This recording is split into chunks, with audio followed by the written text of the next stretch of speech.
విశ్వవిద్యాలయంలో దారుణం జరిగింది. ఇంగ్లీష్ అండ్ ఫారిన్ లాంగ్వేజెస్ యూనివర్సిటీలో ఓ విద్యార్థినిపై సహ విద్యార్థులు సామూహిక అత్యాచారానికి పాల్పడ్డారు. రాజ్ సింహ, నితిన్ అనే ఇద్దరు విద్యార్థులు తనపై అత్యాచారం చేశారని ఓ విద్యార్థిని ఓయూ పోలీసులకు ఫిర్యాదు చేసింది. ఇందులో నితిన్ ప్రస్తుతం మాస్ కమ్యూనికేషన్ అండ్ జర్నలిజం విద్యార్థి కాగా, రాజ్ సింహ ఇఫ్లో పూర్వ విద్యార్థి. శుక్రవారం రాత్రి బాధితురాలిని మత్తులో ఉంచి అత్యాచారం చేసినట్టుగా ఆమె తన ఫిర్యాదులో తెలిపింది. పోలీసులు బాధితురాలిని వైద్య పరీక్ష నిమిత్తం ఆసుపత్రికి పంపించారు. ప్రాథమిక దర్యాప్తులో నేరం జరిగినట్టుగా తెలుస్తున్నదని additional commissioner of police Sudhakar తెలిపారు. అమ్మాయిపై అత్యాచారం జరిగిందని కంప్లైంట్ వచ్చింది.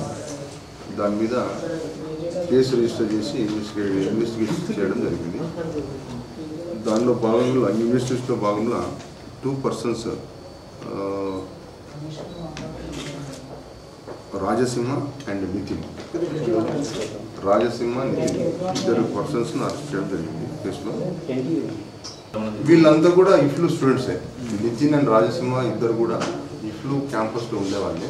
తర్వాత అమ్మాయి విక్టిమ్ కూడా క్యాంపస్ స్టూడెంటే. అందరు కూడా ఒకటే బ్యాచ్ ఫ్రెండ్స్ వాళ్ళు. అనుకోకుండా సంఘటన జరిగింది.